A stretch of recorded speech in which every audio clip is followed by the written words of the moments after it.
¿Y si muchas de las historias que aprendiste en la Biblia no fueran solo símbolos espirituales o metáforas antiguas, sino hechos reales que dejaron huellas concretas en la historia? Durante siglos se pensó que el relato del diluvio universal, la caída de Jericó o la separación del Mar Rojo eran solo parte del imaginario religioso. Pero hoy, algo fascinante está ocurriendo. La ciencia, la arqueología y los estudios geológicos están comenzando a revelar coincidencias sorprendentes con lo que dicen las Escrituras. ¿Podría la Biblia estar describiendo eventos que realmente sucedieron? ¿Están las piedras, los fósiles y las ruinas antiguas susurrando una verdad que la humanidad ha olvidado? En este video recorreremos 9 sucesos bíblicos que ya no pueden ser ignorados por la ciencia. Desde Mesopotamia hasta Egipto, desde Jerusalén hasta el fondo del mar, evidencia tras evidencia nos obliga a replantear lo que creíamos imposible. Y si alguna vez pensaste que fe y razón eran incompatibles, este viaje podría cambiar tu perspectiva para siempre. Si sientes que este mensaje te habla al corazón, no olvides suscribirte y compartir este video con alguien que también busca respuestas. Tal vez, juntos, descubramos que lo que parecía leyenda fue historia verdadera. El Gran Diluvio. Nuestra primera parada nos lleva a uno de los relatos más icónicos y universalmente conocidos, el Gran Diluvio. Lo encontramos narrado con detalle en el libro del Génesis, capítulos 6 al 9. La historia es dramática. 10 generaciones después de Adán y Eva, la humanidad se ha corrompido. La maldad inunda la tierra, y Dios, entristecido por la desviación de su creación, toma una decisión radical: purificar el mundo con un diluvio devastador. En sus propias palabras, recogidas en Génesis, capítulo 6, versículo 7, «Borraré de la faz de la tierra la raza humana que he creado, y con ellos a los animales, las aves y las criaturas que se arrastran por la tierra, porque me arrepiento de haberlos hecho». Pero en medio de la oscuridad, brilla una luz de esperanza. Dios encuentra a un hombre justo, Noé. A él le encomienda una tarea monumental: construir un arca gigantesca, una embarcación colosal capaz de albergar a su familia y a una pareja de cada especie animal, para preservar la vida ante la inminente catástrofe. Imaginen la escena: Noé, obediente, trabajando incansablemente bajo un cielo quizás aún azul, mientras el resto del mundo ignora las advertencias. Y entonces llega el día. Génesis capítulo 7, versículos 11 y 12, lo describe así: «Aquel día se rompieron todas las fuentes del gran abismo, y se abrieron las compuertas de los cielos, y cayó lluvia sobre la tierra 40 días y 40 noches. Las aguas suben, implacables, cubriendo valles y montañas. Todo ser viviente perece, excepto aquellos refugiados en la seguridad del arca flotante». Finalmente, tras meses a la deriva, las aguas comienzan a retroceder. El arca se posa sobre las montañas de Ararat, y Noé, su familia y los animales desembarcan en un mundo lavado, listo para un nuevo comienzo. Una historia poderosa, ¿verdad? Durante siglos, muchos la consideraron un mito fundacional, una alegoría sobre el juicio divino y la redención. ¿Cómo podría haber ocurrido una inundación de tal magnitud global? Pero la ciencia, como decíamos, a veces nos sorprende. En el año 2000, 2 geólogos de la Universidad de Columbia, Walter Pittman y William Ryan, estaban estudiando muestras del fondo del Mar Negro. No buscaban confirmar la Biblia, sino investigar la geología de la región. Lo que encontraron los dejó perplejos. A varios metros bajo el lecho marino actual, descubrieron una antigua capa de lodo fluvial, y dentro de ella, conchas de moluscos de agua dulce. Esto era extraño, porque el Mar Negro es hoy un mar de agua salada. La única explicación lógica era que, en un pasado remoto, el Mar Negro había sido un gigantesco lago de agua dulce.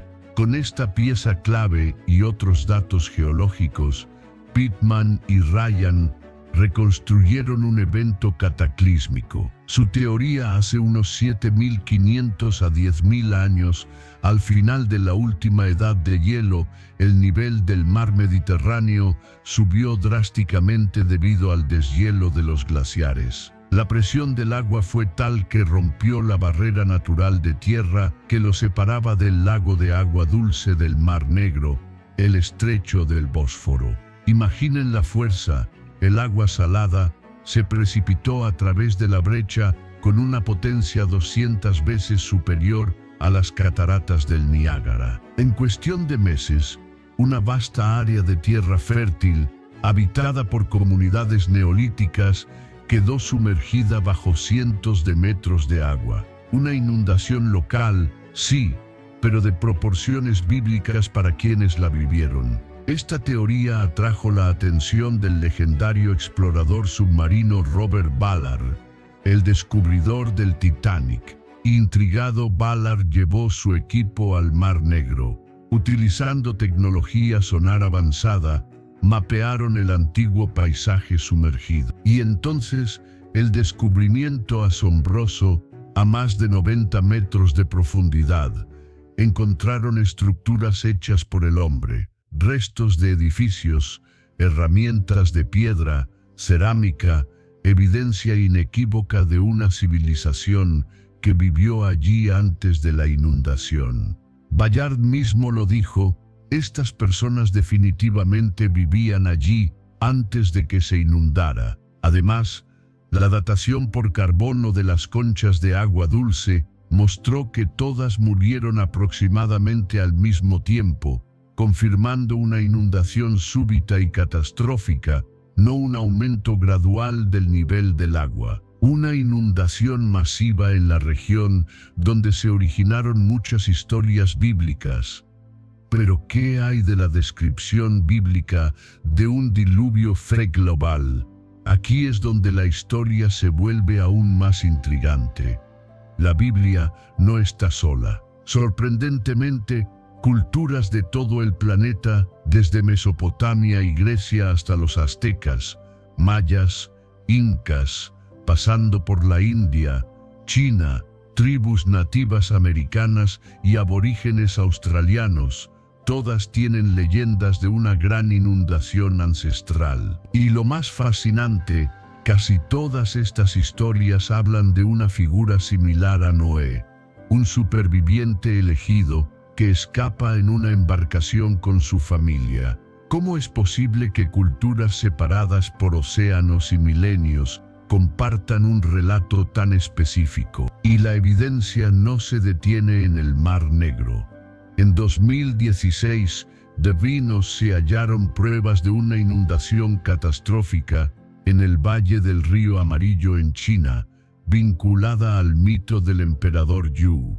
En 2020 surgió evidencia de inundaciones masivas en los Andes, hogar de leyendas incas similares. En 2023, investigaciones en la India parecieron confirmar la base de su propio mito del diluvio con Manu.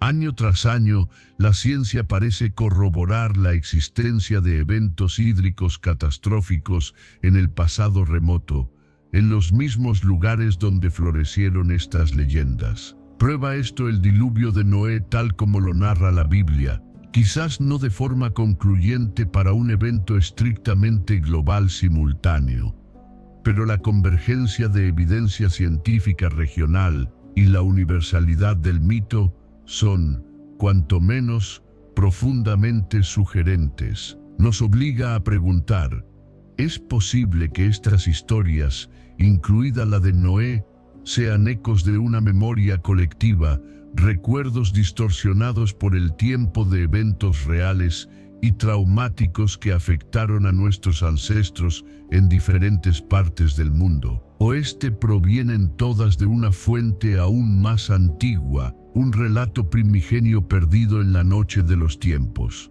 La pregunta queda abierta, resonando a través de la historia. Plagas bíblicas. De las aguas del diluvio, viajamos ahora a las arenas del antiguo Egipto, escenario de otra de las narrativas más poderosas del Antiguo Testamento, las 10 plagas. El libro del Éxodo, en sus capítulos 7 al 11, nos cuenta cómo Dios envía a Moisés y a su hermano Aarón ante el faraón, que se cree era Ramsés II, con una demanda clara: deja ir a mi pueblo. Los israelitas eran esclavos en Egipto, y Dios había decidido liberarlos. Pero el faraón, orgulloso y desafiante, se niega repetidamente. Es entonces cuando, según el relato bíblico, Dios desata una serie de 10 calamidades terribles sobre Egipto, cada una más devastadora que la anterior, demostrando su poder sobre los dioses egipcios y quebrando la voluntad del monarca.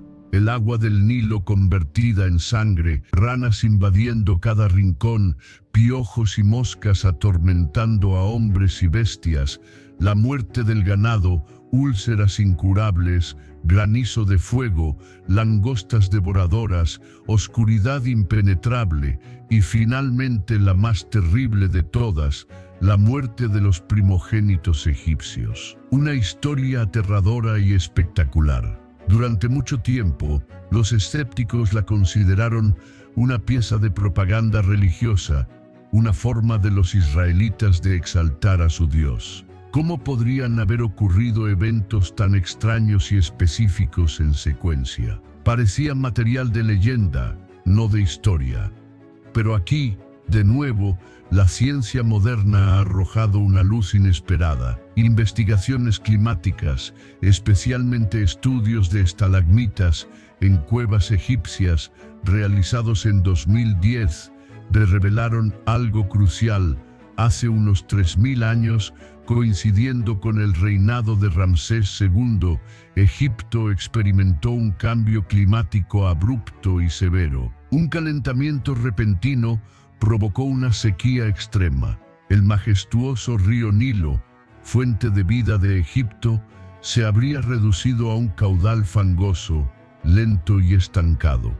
¿Y si este desastre ecológico fue el detonante de una reacción en cadena que explica las plagas bíblicas? Sigamos la secuencia del Éxodo.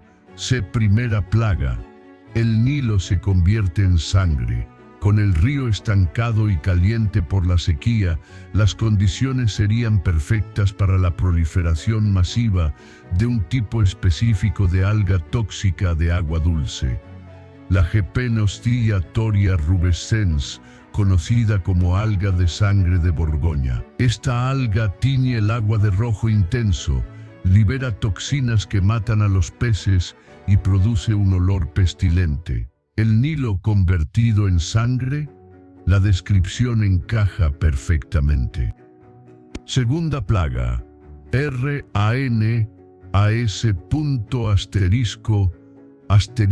Las toxinas en el agua obligarían a las ranas y otros anfibios a huir del Nilo y buscar refugio en tierra firme, invadiendo casas y campos. Una plaga de ranas literal. Tercera y cuarta plaga. Piojos y moscas. Con la muerte masiva de las ranas, sus depredadores naturales, las poblaciones de insectos como piojos, mosquitos y moscas se dispararían sin control, convirtiéndose en enjambres insoportables. El polvo parecería convertirse en piojos y las moscas arruinarían la tierra. Quinta plaga. Muerte del Geeaneade o punto asterisco. Los insectos son vectores de enfermedades, Los científicos sugieren que plagas como la peste equina africana o la lengua azul podrían haberse propagado rápidamente a través de las picaduras de moscas y mosquitos, diezmando el ganado egipcio. Esta plaga, úlceras forúnculos. La proliferación de insectos también afectaría a los humanos. Las picaduras infectadas podrían causar forúnculos y úlceras. Además, enfermedades transmitidas por insectos o el consumo de carne animal contaminada podrían provocar afecciones cutáneas graves. Séptima plaga, granizo de fe, ueque o punto asterisco. Aquí entra otro factor potencialmente devastador. Aproximadamente en esa misma época, alrededor de 1600-1650 a.T., aunque la datación exacta es debatida, en relación a Ramsés II ocurrió una de las mayores erupciones volcánicas de la historia humana, la del volcán Tera en la isla de Santorini, en el Mediterráneo. Aunque a cientos de kilómetros se ha encontrado ceniza y piedra pómez de Santorini en Egipto. ¿Podría una tormenta eléctrica severa, exacerbada por las cenizas volcánicas en la atmósfera que generan carga estática, haber producido rayos y granizo de una intensidad sin precedentes, descrita como la peor tormenta en toda la tierra de Egipto? La ceniza volcánica cayendo podría incluso haber sido interpretada como granizo mezclado con fuego.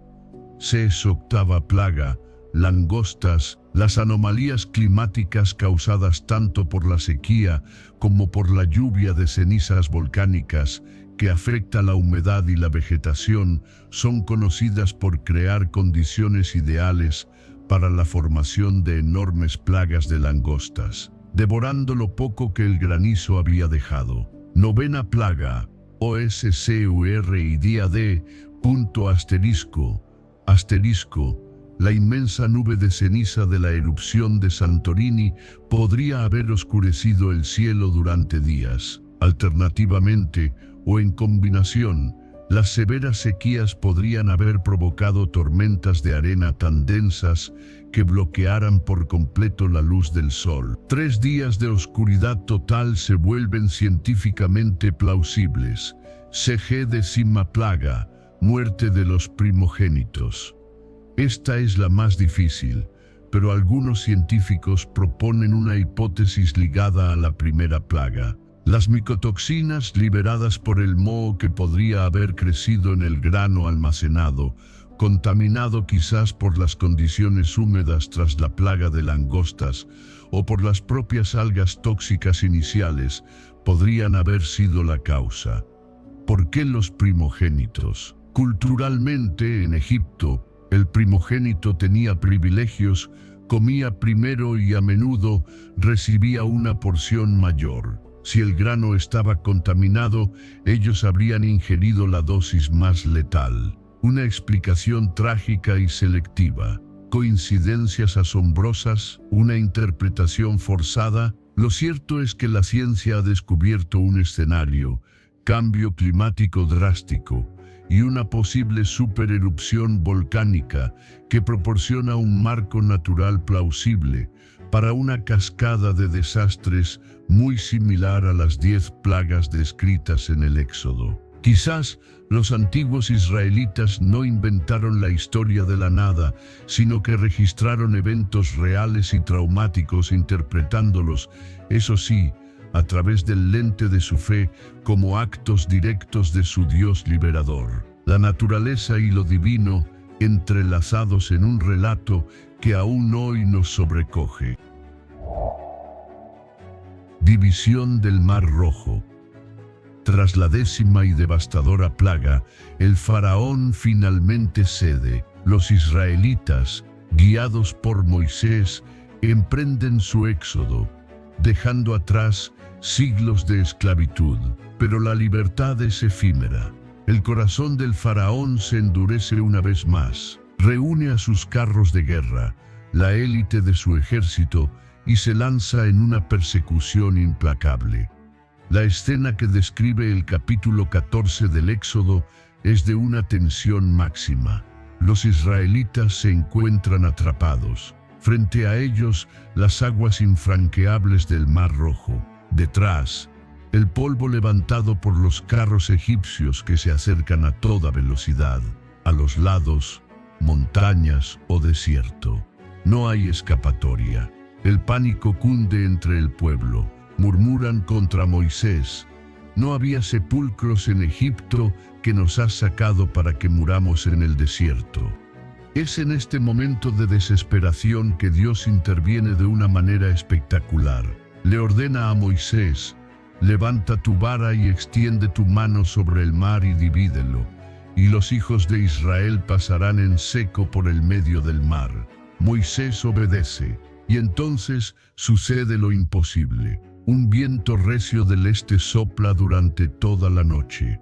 Las aguas se dividen, formando, según el texto, un muro a su derecha y a su izquierda. Un camino seco aparece en medio del lecho marino. Imaginen el asombro, el miedo mezclado con esperanza, mientras cientos de miles de personas, hombres, mujeres, niños, ancianos, junto con sus rebaños, cruzan por ese corredor imposible, con las aguas contenidas a ambos lados. Los egipcios, cegados por la furia, los persiguen por el mismo camino.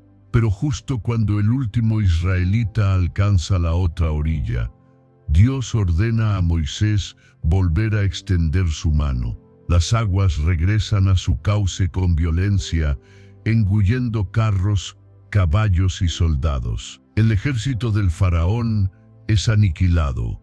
La liberación de Israel es completa. Un milagro de proporciones épicas. Por milenios, la división del Mar Rojo ha sido el ejemplo por excelencia de la intervención divina sobrenatural. ¿Podría la ciencia tener algo que decir sobre un evento tan extraordinario? Parece imposible, ¿verdad? Pues bien, en 2010, el mismo año de los estudios sobre las plagas, otro científico, Karl Drews, del Centro Nacional para la Investigación Atmosférica en Colorado, publicó un estudio fascinante. Utilizando modelos informáticos y reconstrucciones de la geografía antigua, exploró un fenómeno meteorológico real llamado wind set down, o abatimiento por viento. ¿Qué es el wind set down? Ocurre cuando un viento muy fuerte y constante sopla sobre una masa de agua poco profunda durante un tiempo prolongado. El viento puede literalmente empujar el agua hacia un lado, exponiendo temporalmente el fondo del lago o la bahía. Cuando el viento cesa, el agua regresa rápidamente a su nivel normal.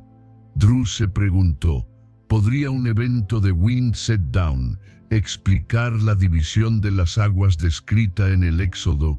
Lo primero que notó Drews, al igual que otros eruditos antes que él, es un detalle crucial de traducción. El texto hebreo original no habla del Mar Rojo Yam Suf, sino del Mar de Juncos Yam Suf. La traducción a Mar Rojo es posterior, probablemente del siglo III a.C. Esto es importante porque el Mar Rojo propiamente dicho es muy ancho y profundo, haciendo casi imposible un fenómeno como el descrito. Pero, ¿y si el cruce ocurrió en una zona diferente, una masa de agua más somera y pantanosa, llena de juncos? Drews centró sus simulaciones en una zona al norte de Egipto, cerca del Mediterráneo, donde existió una antigua laguna conocida como el lago de Tanis, conectada al Nilo y al mar. Sus modelos mostraron que un viento fuerte y sostenido del este, soplando a unos 100 kilómetros por hora durante unas 12 horas, toda la noche, como dice la Biblia, podría haber empujado las aguas del lago de Tanis, que era poco profundo en esa época, hacia el oeste, creando un puente de tierra o un vado de varios kilómetros de largo y ancho durante unas 4 horas. tiempo suficiente para que un grupo numeroso de personas pudiera cruzar, y cuando el viento amainara, las aguas regresarían violentamente, atrapando a cualquiera que estuviera en el camino. La simulación de Drus proporcionó un mecanismo físico plausible para el evento descrito en Éxodo, capítulo 14, versículos 21 y 27. El viento del este soplando toda la noche, el paso seco y el regreso abrupto de las aguas. ¿Significa esto que no fue un milagro? No necesariamente. Para los creyentes, Dios pudo haber orquestado perfectamente este fenómeno natural en el momento preciso para salvar a su pueblo. Un milagro providencial, donde lo divino actúa a través de las leyes de la naturaleza que Él mismo creó. Para otros, es una explicación natural fascinante para un relato antiguo. Sea como fuere, la investigación de Drus demuestra que la división de una masa de agua como el mar de juncos por la fuerza del viento no es científicamente imposible. El relato del Éxodo, que parecía pura fantasía, podría tener raíces en un evento natural extraordinario, magnificado y recordado a través de generaciones como una señal inequívoca de la intervención divina. Una vez más, la línea entre lo natural y lo sobrenatural se difumina. El sol se detiene. Nuestro siguiente episodio nos lleva a la conquista de Canaán, bajo el liderazgo de Josué, el sucesor de Moisés. En el capítulo 10 del libro de Josué se narra una batalla crucial. Josué y los ejércitos de Israel se enfrentan a una coalición de 5 reyes amorreos en Gabaón. La batalla es feroz y los israelitas están ganando, pero el día se acaba. Necesitan más tiempo, más luz solar para asegurar una victoria completa y evitar que sus enemigos se reagrupen durante la noche. En un acto de fe audaz, Josué clama a Dios en medio de la batalla y luego pronuncia unas palabras asombrosas recogidas en Josué capítulo 10, versículo 12. Sol, detente en Gabaón y tú luna en el valle de Ajalón. Imaginen pedirle al sol que se detenga en el cielo. Y según el texto bíblico, lo increíble sucede. El versículo 13 afirma: y el sol se detuvo y la luna se paró, hasta que la gente se hubo vengado de sus enemigos. El sol se paró en medio del cielo y no se apresuró a ponerse casi un día entero. Gracias a esta intervención celestial, Josué logra una victoria aplastante, detener la rotación de la tierra. Eso sí que parece un milagro imposible. Cambiaría las leyes de la física, causaría catástrofes inimaginables. Durante siglos, este pasaje ha sido uno de los más difíciles de interpretar literalmente, incluso para los creyentes. Muchos lo consideraron una hipérbole poética, una forma de enfatizar la magnitud de la victoria y la ayuda divina. Pero ¿y si la descripción no fuera literal sobre la detención del movimiento terrestre, sino una descripción fenomenológica de un evento astronómico real, observado ese día? Esta fue la idea que exploraron en 2017 2 investigadores británicos de la Universidad de Cambridge, el profesor Sir Colin Humphreys y Graeme Waddington. Ellos razonaron si los antiguos israelitas observaron algo tan extraordinario en el cielo que lo describieron como el sol y la luna deteniéndose, ¿qué evento astronómico podría causar una percepción similar? Su hipótesis, que ya había sido sugerida antes pero nunca demostrada, fue un eclipse solar. Pero no cualquier eclipse. Investigaciones anteriores habían buscado sin éxito un eclipse total visible en Canaán durante el periodo de Josué, aproximadamente 1:5, 00150.c.FED. El avance de Humphreys y Waddington fue considerar también los eclipses feanulares. En un eclipse anular, la luna pasa directamente frente al Sol, pero como está un poco más lejos de la Tierra en su órbita, no lo cubre por completo, dejando visible un anillo de fuego alrededor del disco lunar. Aunque no oscurece el día como uno total, un eclipse anular es un evento muy llamativo y podría ser interpretado por observadores antiguos como el Sol deteniéndose o comportándose de manera extraña.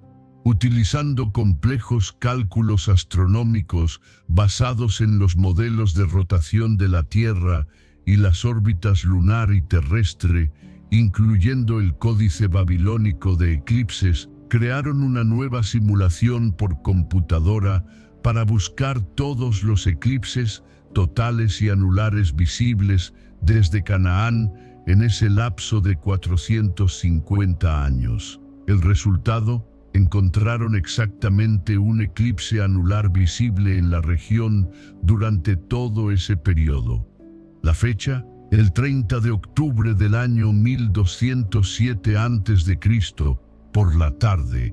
Esta fecha encaja perfectamente dentro del marco temporal generalmente aceptado para las campañas militares de Josué. El hallazgo fue publicado en la prestigiosa revista científica Japan Astronomy and Geophysics. No solo proporcionaba una fecha específica y astronómicamente verificable para un evento descrito en la Biblia, sino que también ayudaba a datar con mayor precisión otros eventos históricos de la época, como el reinado del faraón Merneptah en Egipto, cuya estela menciona a Israel en Canaán por esas fechas. Entonces, ¿el Sol literalmente se detuvo? Probablemente no, pero observaron Josué y sus guerreros un impresionante eclipse solar anular en medio de una batalla crucial, interpretándolo como una señal divina, un día prolongado o detenido por Dios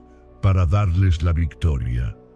La evidencia científica sugiere que esto es no solo posible, sino probable. Una vez más, un relato bíblico que parecía desafiar toda lógica encuentra un eco fascinante en los fenómenos naturales del cosmos, registrados y reinterpretados por la fe de un pueblo antiguo. El día en que el Sol se detuvo podría haber sido en realidad el día en que la sombra de la luna tocó la tierra de Canaán en un momento decisivo de la historia de Israel.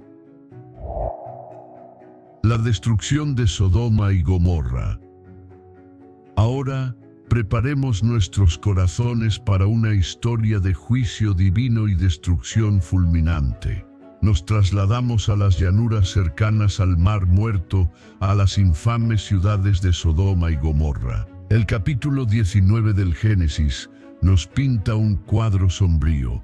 Estas ciudades se habían hundido en tal depravación y pecado que Dios decide destruirlas por completo. Sin embargo, en su misericordia, Dios envía a 2 ángeles para rescatar al único hombre justo que allí habitaba, Lot, sobrino de Abraham, junto con su familia. Los ángeles instan a Lot a huir rápidamente y, sobre todo, a no mirar atrás. Mientras Lot y sus hijas escapan hacia las montañas, la ira divina se desata. Génesis, capítulo 19, versículos 24 y 25, describe la catástrofe. Entonces el Señor hizo llover sobre Sodoma y sobre Gomorra azufre y fuego de parte del Señor desde los cielos, y destruyó las ciudades y toda aquella llanura con todos los moradores de aquellas ciudades, y el fruto de la tierra, una destrucción total, ígnea, que consume todo a su paso. Y luego el trágico epílogo del versículo 26, entonces la mujer de Lot miró atrás, a espaldas de él, y se volvió estatua de sal, fuego y azufre, lloviendo del cielo, ciudades enteras aniquiladas, una mujer convertida en estatua de sal. Durante milenios, esta historia ha servido como una advertencia terrible sobre las consecuencias del pecado y la desobediencia. Pero, ¿podría haber algo más que una lección moral? ¿Algún evento real detrás de esta narrativa apocalíptica? Durante mucho tiempo, la respuesta pareció ser no. No se encontraban evidencias claras de ciudades destruidas de esa manera en la zona. Hasta que las excavaciones arqueológicas en un lugar llamado Tel el Hammam, en el Valle del Jordán, justo al norte del Mar Muerto, comenzaron a revelar una historia asombrosa. Tel el Hammam fue una ciudad enorme y próspera durante la Edad del Bronce Medio, aproximadamente entre 2000 y 1550 a.C., mucho más grande que Jerusalén en esa época. Pero alrededor del año 1650 a.C., algo catastrófico ocurrió. Los arqueólogos, dirigidos por Stephen Collins, descubrieron una capa de destrucción distinta a cualquier otra cosa vista antes. Una capa oscura, de más de 1 metro de espesor, llena de carbón, cenizas, ladrillos de adobe derretidos, fragmentos de huesos humanos pulverizados y, lo más extraño, trozos de cerámica que se habían fundido formando un vidrio verdoso. ¿Qué tipo de evento podría causar tal devastación? Se descartaron la guerra, los incendios comunes e incluso las erupciones volcánicas, ya que no podían generar el calor extremo, más de 2000 grados Celsius, necesario para derretir la cerámica de esa manera, ni la increíble presión requerida para pulverizar huesos y ladrillos. Tras más de 15 años de investigación multidisciplinar, involucrando a 21 científicos de diversas áreas: arqueología, geología, química, física, medicina, se llegó a una conclusión impactante, publicada en 2021 en la prestigiosa revista Nature Scientific Reports. La destrucción de Tel el Hammam fue causada por una explosión cósmica, un airburst. ¿Qué es un airburst? Es lo que sucede cuando un meteorito o cometa entra en la atmósfera a altísima velocidad y explota en el aire antes de impactar contra el suelo. La onda de choque y la bola de fuego resultantes pueden ser increíblemente destructivas. El evento más conocido de este tipo en tiempos modernos fue el de Tunguska, en Siberia, en 1908, ante un asteroide, donde un asteroide relativamente pequeño explotó en el aire con la fuerza de 1000 bombas atómicas, arrasando 2000 kilómetros cuadrados de bosque. Los científicos calcularon que el evento de Tel el Hammam fue significativamente más potente que el de Tunguska. La explosión aérea habría generado una bola de fuego más caliente que la superficie del Sol, incinerando instantáneamente la ciudad y todo a su paso. Segundos después, una onda de choque supersónica, viajando a más de 1200 kilómetros por hora, habría pulverizado edificios y cuerpos. Pero hay más detalles fascinantes. En esa misma capa de destrucción, encontraron cuarzo impactado, granos de arena con fracturas microscópicas causadas por una presión extrema y, crucialmente, una concentración anormalmente alta de sal. ¿De dónde vino tanta sal? La hipótesis es que la explosión, ocurrida sobre el extremo norte del Mar Muerto, vaporizó o lanzó al aire enormes cantidades de agua salada, que luego llovió sobre la región, contaminando la tierra y haciéndola incultivable durante siglos. De hecho, la evidencia arqueológica muestra que toda la región, unas 25 ciudades y pueblos, fue abandonada durante unos 600-700 años después del cataclismo. Ahora, comparemos esto con la historia bíblica. fuego y azufre lloviendo del cielo, la bola de fuego incandescente de la explosión cósmica encaja perfectamente. Destrucción total de las ciudades y la vegetación, la onda de choque y la lluvia de sal explican la aniquilación y la esterilidad posterior de la tierra. La mujer de Lot, convertida en estatua de sal, aunque probablemente no literal, la exposición a la intensa onda de calor y la subsiguiente lluvia de salmuera podrían haber dejado un cuerpo cubierto de sal, o la historia podría ser una metáfora del peligro de quedarse atrás en la zona contaminada. La ubicación, Tel el Hammam, está exactamente en la región donde la Biblia sitúa a Sodoma y Gomorra. La época, la destrucción ocurrió alrededor de 1650 c. Una fecha plausible para los relatos patriarcales del Génesis. Los propios científicos del estudio concluyeron que el desastre de Tel el Hammam probablemente fue el evento real que inspiró la tradición oral, que siglos después fue registrada como la destrucción de Sodoma y Gomorra. No un acto directo de Dios arrojando fuego, sino un evento cósmico natural de una magnitud aterradora, interpretado por los supervivientes y sus descendientes como un juicio divino sobre una ciudad considerada pecadora. La conexión es tan fuerte que resulta difícil ignorarla. La memoria de un día en que el cielo explotó parece haber quedado grabada en las páginas del Génesis. La Torre de Babel. De la destrucción de Sodoma, viajamos en el tiempo y el espacio a las llanuras de Sinar, en la antigua Mesopotamia, escenario de otro relato fundamental del Génesis, la Torre de Babel.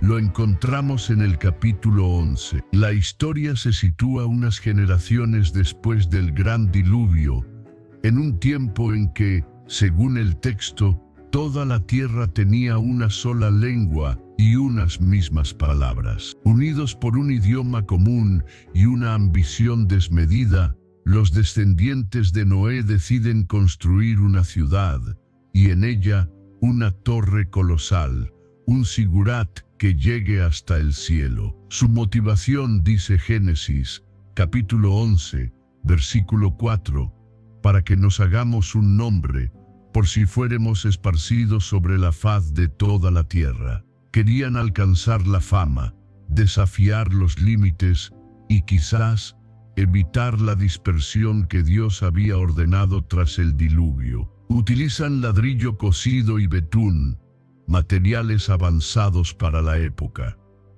Pero esta arrogancia humana desagrada a Dios. Ve en su proyecto un desafío a su autoridad y un potencial para el mal unificado. Entonces, decide intervenir de una manera singular, confunde sus lenguas. De repente, los constructores ya no pueden entenderse entre sí. El caos se apodera de la obra. La comunicación se rompe, la cooperación se vuelve imposible.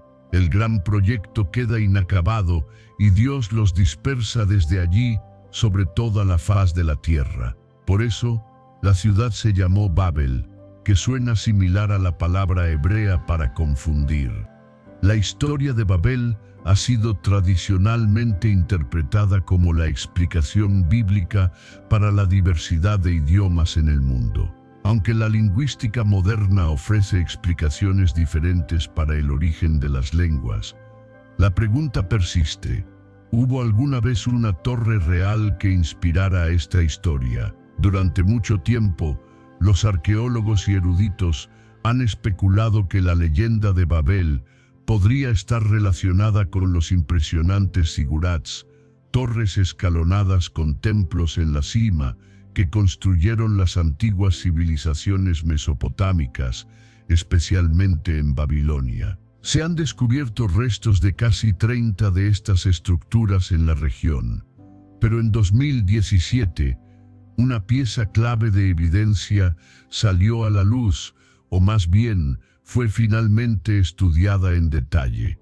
Se trata de una tablilla de arcilla cocida, conocida como la Estela de la Torre de Babel, que había sido descubierta un siglo antes, pero permanecía en una colección privada.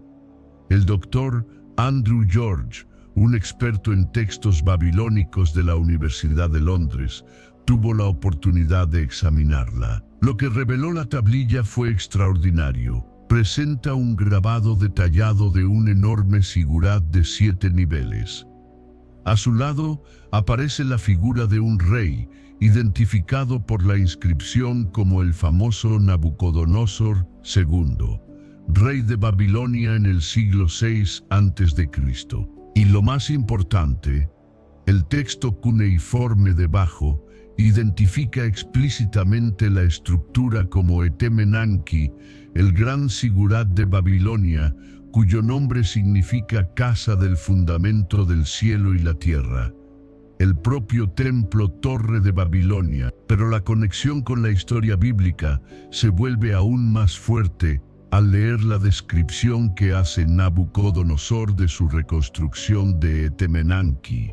La inscripción en la tablilla cita al rey diciendo, y aquí parafraseamos: movilicé a pueblos de todas partes, hice que trabajaran en su construcción. Lo elevé hasta que su cima rivalizara con los cielos. Lo hice brillar como el sol, usando betún y ladrillo cocido. Comparemos esto con el Génesis. La Biblia dice que la Torre de Babel fue construida con ladrillo y betún, Génesis, capítulo 11, versículo 3, y que su objetivo era llegar hasta los cielos. Génesis, capítulo 11, versículo 4. Las palabras de Nabucodonosor en la tablilla son casi idénticas. Además, la inscripción de Nabucodonosor detalla cómo reunió a trabajadores desde el mar superior Mediterráneo hasta el mar inferior Golfo Pérsico, es decir, de todas partes de su vasto imperio. Estos trabajadores forzados, muchos de ellos prisioneros de guerra, habrían hablado una multitud de lenguas diferentes. ¿Ven la conexión? Los israelitas fueron exiliados a Babilonia precisamente durante el reinado de Nabucodonosor. Segundo, en el siglo VI a.C., ellos habrían visto con sus propios ojos el imponente sigurat Etemenanki, quizás incluso presenciado su reconstrucción. Habrían visto a miles de trabajadores de diversas naciones y lenguas trabajando en ese proyecto monumental, bajo las órdenes de un rey poderoso y ambicioso. Para el doctor George y muchos otros eruditos, la conclusión es clara. La historia de la Torre de Babel en el Génesis muy probablemente fue inspirada por la experiencia de los exiliados judíos en Babilonia al contemplar el Etemenanki y la diversidad lingüística de sus constructores. No es que esa torre fuera la causa literal de la confusión de lenguas, sino que la visión de esa torre imponente, construida por gentes de todas las lenguas bajo un poder imperial, sirvió como un poderoso símbolo para elaborar una historia teológica sobre el orgullo humano, el juicio divino y el origen de la diversidad de naciones e idiomas. Así, la Torre de Babel, más que un mito sin base, parece ser un reflejo histórico y teológico de una maravilla arquitectónica real del mundo antiguo, vista a través de los ojos de un pueblo cautivo que encontró en ella una lección profunda sobre la relación entre Dios y la humanidad. David y Goliat. ¿Quién no ha oído hablar de David y Goliat? Es la historia arquetípica del desvalido que triunfa contra todo pronóstico, del coraje y la fe que vencen a la fuerza bruta. La encontramos narrada vívidamente en el capítulo 17 del primer libro de Samuel. La escena se sitúa en el valle de Ela. Los ejércitos de Israel y los filisteos están acampados en colinas opuestas, en un tenso punto muerto, Durante 40 días, un campeón filisteo emerge y desafía a los israelitas a un combate singular para decidir la batalla, pero nadie se atreve a enfrentarlo. ¿Por qué? Porque es Goliat de Gat, un guerrero gigantesco. La Biblia lo describe con detalle intimidante. Medía 6 codos y un palmo, casi 3 metros de altura. Llevaba un casco de bronce, una cota de malla de bronce que pesaba unos 57 kilos y grebas de bronce. Su lanza tenía un asta como un enjullo de telar y una punta de hierro de casi 7 kilos. Era una máquina de guerra andante. El miedo paraliza al ejército israelita, incluido su rey Saúl, hasta que llega al campamento un joven pastor llamado David, enviado por su padre a llevar provisiones a sus hermanos mayores. David escucha los desafíos arrogantes de Goliat y se indigna. Lleno de fe en Dios, se ofrece voluntario para luchar contra el gigante. Rechaza la armadura del rey Saúl, que le queda grande e incómoda. Su única arma, su cayado de pastor, una bolsa con 5 piedras lisas del arroyo y su fiel honda. Imaginen el contraste: el gigante filisteo, cubierto de bronce, armado hasta los dientes, y frente a él, un muchacho pastor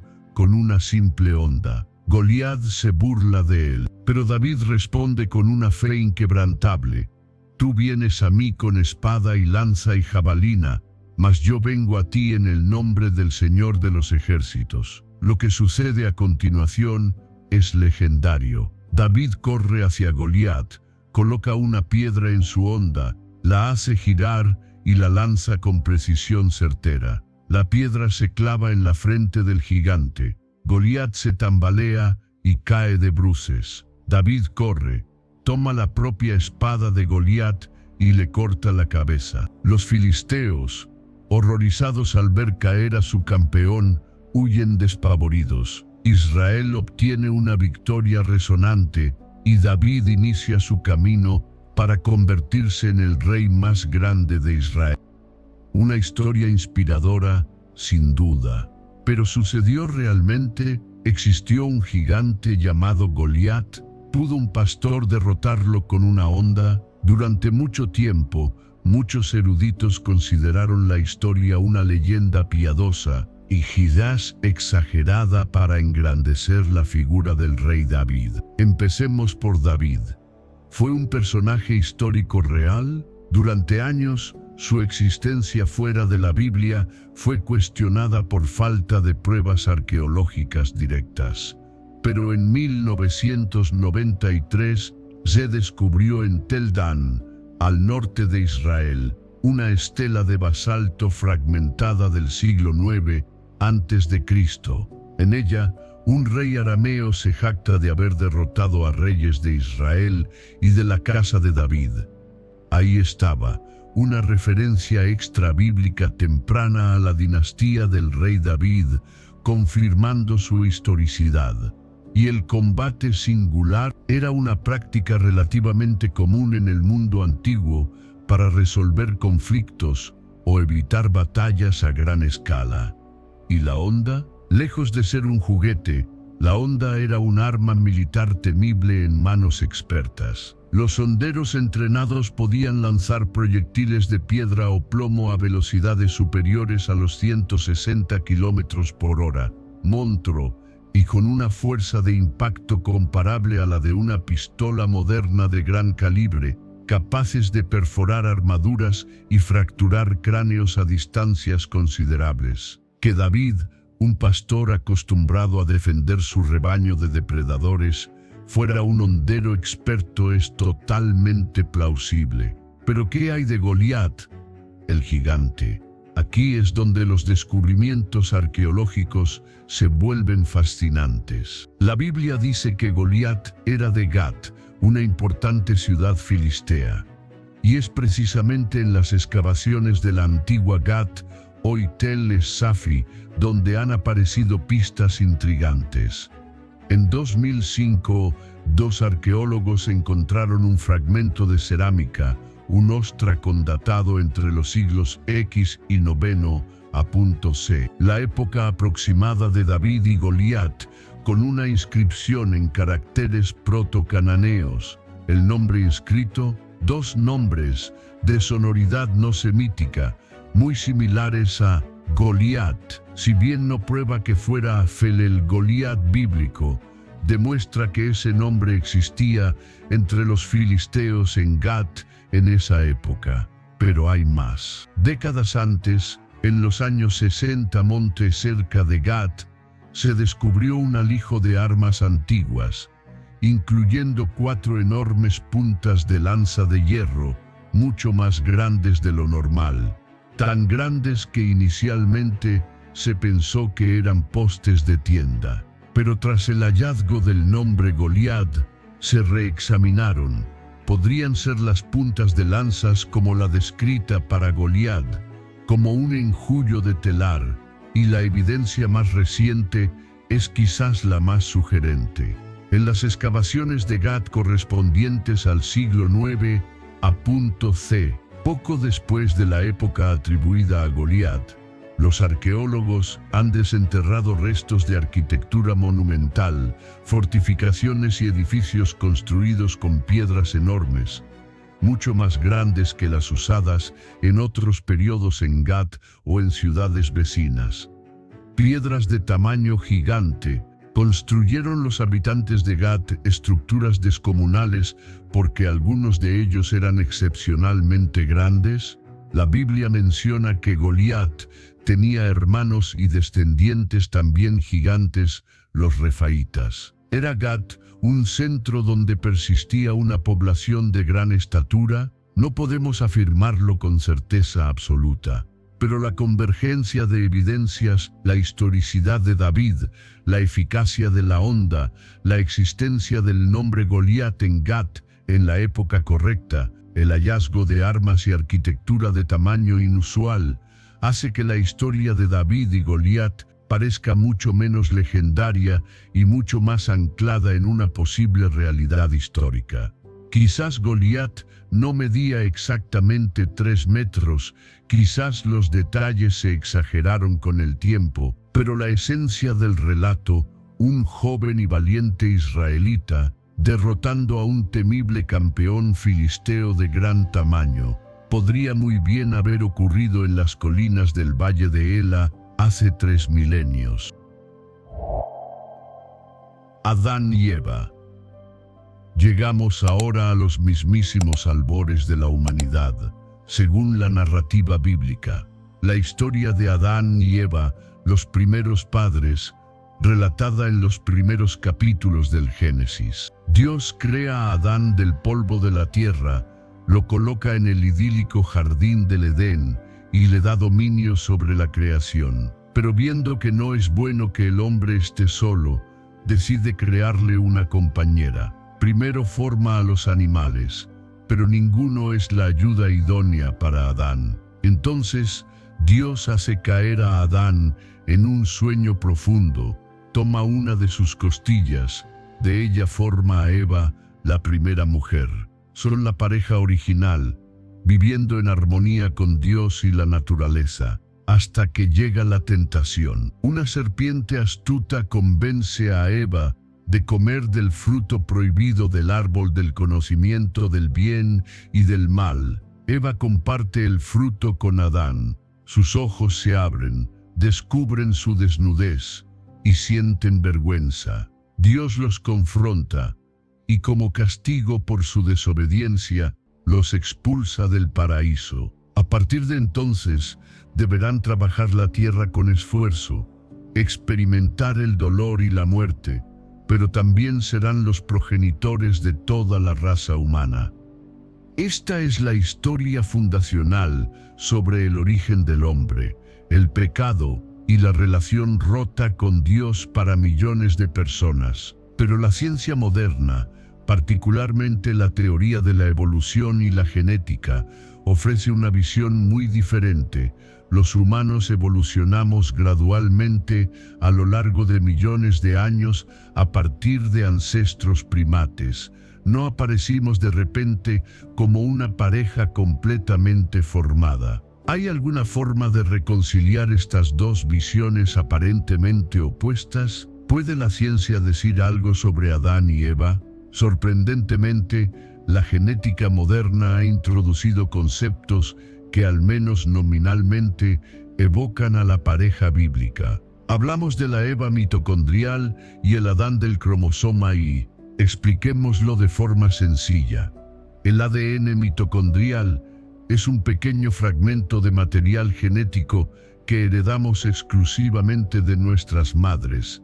Se encuentra fuera del núcleo celular en las mitocondrias. Si rastreamos este ADN materno hacia atrás en el tiempo, a través de todas las mujeres vivas hoy, teóricamente llegaremos a una única mujer ancestral, de la cual todas descendemos por línea materna directa. A esta mujer, los científicos la llamaron Eva mitocondrial. De forma similar, el cromosoma, y es el que determina el sexo masculino y se hereda exclusivamente de padres a hijos varones. Rastreando el cromosoma y de todos los hombres vivos hoy hacia atrás, llegaremos a un único ancestro masculino común por línea paterna directa, el Adán del cromosoma Y. Ahora es crucial entender que estos nombres son simbólicos. La Eva mitocondrial y el Adán del cromosoma Y no fueron los primeros seres humanos, ni necesariamente vivieron en la misma época, ni fueron la única pareja viva en su tiempo. Simplemente son los ancestros comunes más recientes, cuyos linajes genéticos específicos, mitocondrial y del cromosoma, y han sobrevivido hasta hoy en todas las personas vivas. Pudo haber miles de otros hombres y mujeres viviendo junto a ellos. Inicialmente los estudios genéticos estimaron que la Eva mitocondrial vivió en África hace unos 200.000 años, mientras que el Adán del cromosoma Y vivió mucho después, quizás hace unos 60.000 a 100.000 años. Parecían separados por decenas de miles de años, descartando cualquier conexión con la pareja bíblica. Pero la ciencia avanza.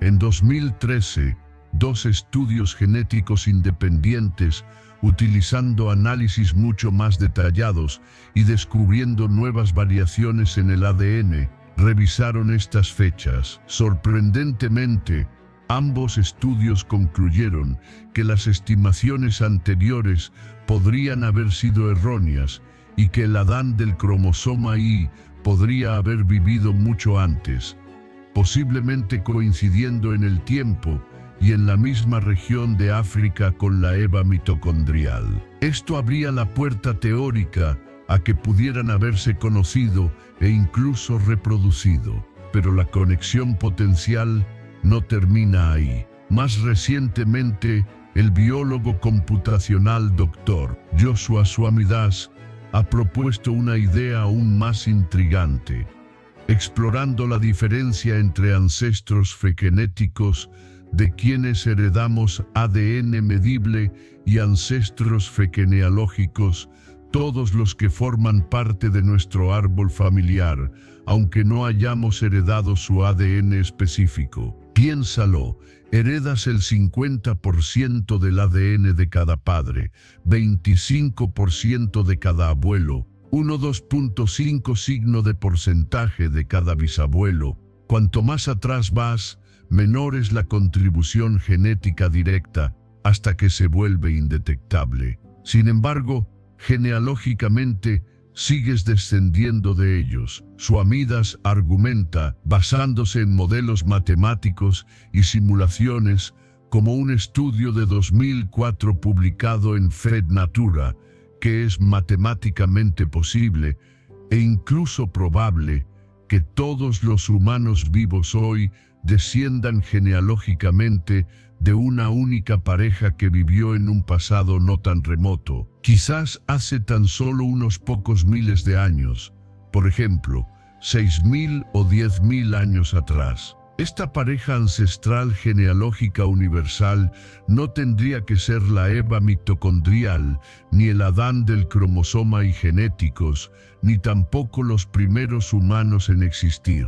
Podrían haber sido una pareja que vivió mucho después, coexistiendo con otras poblaciones humanas, pero cuyo linaje, por diversas razones, migraciones, azar, etc., eventualmente se extendió a toda la humanidad actual. Lo fascinante de la propuesta de Suamidas es que permitiría la coexistencia de la visión evolutiva, los humanos evolucionando durante millones de años con la posibilidad de una pareja Adán y Eva histórica y real, que actuó como progenitores universales genealógicos de todos nosotros, tal como describe el Génesis en un sentido amplio. ¿Prueba esto la historia de Adán y Eva?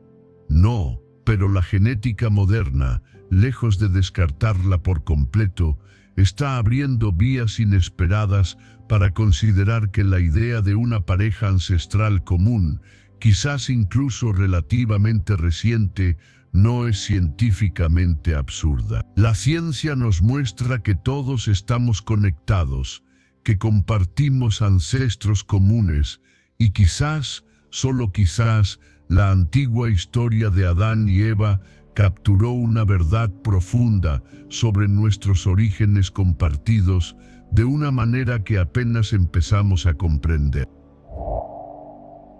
La creación del universo. Hemos viajado a través de diluvios, plagas, mares divididos, batallas imposibles, ciudades destruidas y los orígenes de la humanidad.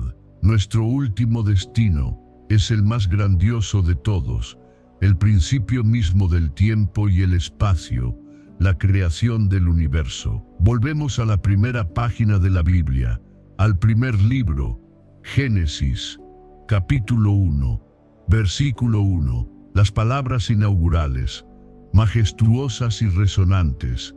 En el principio creó Dios los cielos y la tierra. El texto continúa describiendo un estado inicial caótico, y la tierra estaba desordenada y vacía, y las tinieblas estaban sobre la faz del abismo, y el Espíritu de Dios se movía sobre la faz de las aguas. Y entonces, el primer acto creador de Dios, la primera palabra divina que rompe el silencio cósmico. Y dijo Dios, sea la luz. Y fue la luz. A partir de ahí, Génesis describe la creación desarrollándose en una secuencia de días cósmicos, la separación de las aguas, la aparición de la tierra seca, la creación de la vegetación, el sol, la luna, las estrellas, los animales marinos, las aves, los animales terrestres y finalmente el ser humano. Durante milenios, este relato ha sido la explicación fundamental de nuestros orígenes para millones de judíos y cristianos. Una creación deliberada, ordenada, llevada a cabo por un Dios todopoderoso. Ahora, avancemos miles de años hasta el siglo XX y XXI.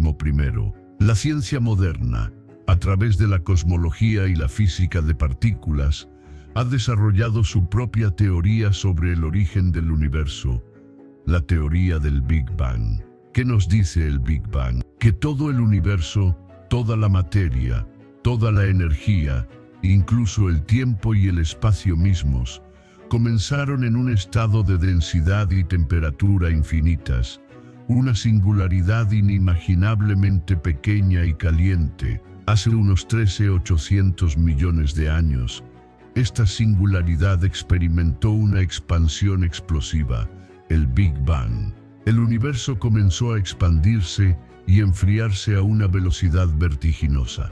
En los primeros instantes, era una sopa opaca de partículas subatómicas. No existía la luz visible tal como la conocemos, porque el universo era demasiado denso y caliente para que los fotones viajaran libremente.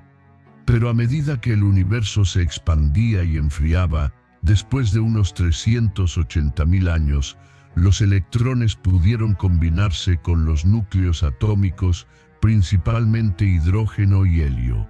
Este evento llamado recombinación hizo que el universo se volviera transparente. La luz finalmente pudo viajar libremente a través del espacio. Ese primer destello de luz cósmica es lo que hoy detectamos como la radiación de fondo de microondas. A partir de ahí, la gravedad comenzó a juntar la materia, formando las primeras estrellas, galaxias y eventualmente planetas como el nuestro. Ahora, detengámonos y comparemos. ¿Hay alguna conexión entre el relato milenario del Génesis y la teoría científica del Big Bang? Muchos científicos y teólogos, incluso algunos que no son religiosos, han señalado paralelos sorprendentes, un principio definido. Ambas narrativas afirman que el universo tuvo un comienzo absoluto. No es eterno hacia el pasado, sino que surgió en un momento específico. Génesis dice, en el principio, el Big Bang postula una singularidad inicial. Esto contrasta con modelos científicos anteriores que proponían un universo estático y eterno. El famoso astrónomo Robert Jastrow, exdirector del Instituto Goddard de Estudios Espaciales de la NASA, escribió: para el científico que ha vivido por su fe en el poder de la razón, la historia termina como una pesadilla. Ha escalado las montañas de la ignorancia, está a punto de conquistar el pico más alto, mientras se impulsa sobre la roca final, es recibido por una banda de teólogos que han estado sentados allí durante siglos. Creación a partir de la nada o de un estado primordial. Génesis describe la creación a partir de un estado desordenado y vacío. El Big Bang describe el universo surgiendo de una singularidad, un estado anterior a la materia organizada como la conocemos. 3. La aparición de la luz. Génesis dice que una de las primeras cosas creadas fue la luz. Sea la luz. El Big Bang explica que el universo fue opaco al principio y solo después de la recombinación se volvió transparente y la luz pudo brillar. La aparición de la luz es un evento cósmico fundamental en ambos relatos. Y 4. Un universo en expansión. Y la teoría del Big Bang postula que el universo ha estado expandiéndose desde su inicio. Curiosamente, varios pasajes de la Biblia, en los Salmos, Isaías, Jeremías, Zacarías, describen a Dios extendiendo o desplegando los cielos como una tienda o una cortina. Algunos eruditos hebreos señalan que los verbos utilizados en estos pasajes implican tanto una acción completada en el pasado como un proceso continuo, una expansión que tuvo un inicio, pero que sigue ocurriendo. Exactamente lo que describe la cosmología moderna, un universo que se extendió en el Big Bang y sigue expandiéndose hoy. ¿Son estas conexiones meras coincidencias, interpretaciones forzadas de textos antiguos a la luz de la ciencia moderna? ¿O podrían los antiguos escritores bíblicos, inspirados por Dios o por una sabiduría ancestral profunda, haber capturado verdades fundamentales sobre el cosmos mucho antes de que tuviéramos telescopios y ecuaciones para describirlo? No podemos usar el Big Bang como una prueba científica de Dios o del Génesis. Son ámbitos diferentes. La ciencia describe el cómo, la teología explora el quién y el por qué. Pero la resonancia entre el relato bíblico de la creación y el descubrimiento científico del origen del universo es, para muchos, profundamente significativa. Sugiere que la fe y la ciencia, en lugar de ser enemigas irreconciliables, podrían estar contando desde perspectivas diferentes aspectos de la misma historia asombrosa, la historia de nuestro universo y nuestro lugar en él. El eco del hágase la luz parece resonar tanto en las páginas sagradas como en las ecuaciones de la cosmología. Y así, nuestro viaje llega a su fin, por ahora. Hemos recorrido milenios de historia y explorado las profundidades de la fe y la ciencia. Desde las aguas primordiales del diluvio hasta la expansión cósmica del Big Bang, hemos visto cómo 9 de los relatos más emblemáticos de la Biblia encuentran ecos sorprendentes en los descubrimientos científicos modernos. Hemos visto cómo la geología sugiere una inundación catastrófica en el Mar Negro, cuna de la historia de Noé, y cómo leyendas similares resuenan en todo el globo. Hemos explorado cómo un cambio climático y una erupción volcánica podrían explicar la aterradora secuencia de las plagas de Egipto. Hemos considerado cómo un fenómeno de viento podría haber abierto un camino a través del mar de juncos para los israelitas en fuga. Hemos descubierto un eclipse anular en los cielos de Canaán, el día que Josué pidió al sol detenerse. Hemos sido testigos de la evidencia de una explosión cósmica que pudo haber aniquilado Sodoma y Gomorra. Hemos visto la sombra del Sigurat Etemenanki de Babilonia detrás de la Torre de Babel. Hemos encontrado pistas arqueológicas que dan nueva vida a la historia de David y Goliat. Hemos explorado cómo la genética moderna nos habla de ancestros comunes, evocando a Adán y Eva. Y finalmente, hemos contemplado la asombrosa resonancia entre el hágase la luz del Génesis y el Big Bang de la cosmología. ¿Qué significa todo esto? ¿Prueba la ciencia que la Biblia es literalmente cierta en cada detalle? No necesariamente. La ciencia opera con evidencia, hipótesis y teorías que están en constante revisión. La Biblia es un libro de fe, teología, historia y literatura, escrito en contextos culturales muy diferentes al nuestro.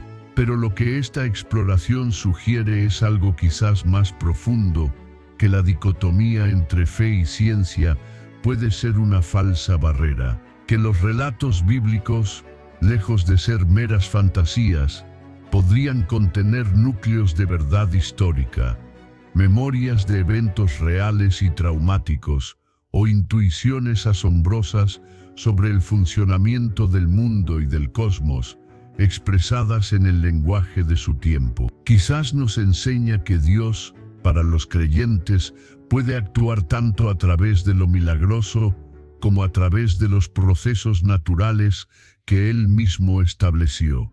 Un viento fuerte, un cambio climático, una erupción volcánica, un evento astronómico pueden ser fenómenos naturales y al mismo tiempo instrumentos en las manos de Dios para cumplir sus propósitos en la historia humana.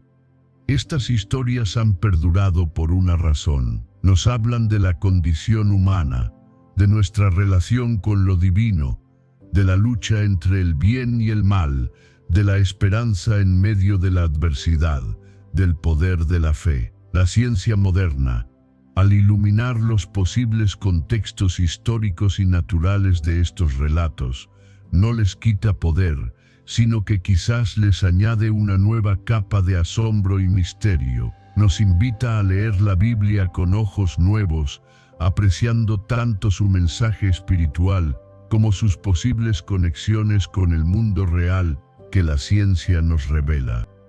El mensaje fundamental, que trasciende cualquier debate científico o histórico, sigue siendo poderoso, un mensaje de un Dios que interactúa con su creación, que guía, que juzga, que salva. Un Dios cuyo poder se manifiesta de formas que a veces podemos explicar y otras veces nos dejan maravillados en silencio. ¿Qué piensas tú de estas conexiones? ¿Te han sorprendido? ¿Hay otros eventos bíblicos que te gustaría que exploráramos desde esta perspectiva? ¿Cómo reconcilias tú la fe y la ciencia en tu propia vida? Nos encantaría leer tus reflexiones en los comentarios. Comparte tus ideas, tus preguntas, tus propias interpretaciones. Si este viaje te ha parecido interesante y te ha invitado a pensar, te animamos a compartir este video con otros que puedan encontrarlo valioso y a suscribirte a nuestro canal para más exploraciones fascinantes en la intersección de la historia, la fe y el conocimiento. Que la búsqueda de la verdad, ya sea a través de la fe o de la razón, nos siga iluminando y conectando. Gracias por acompañarnos en este recorrido extraordinario.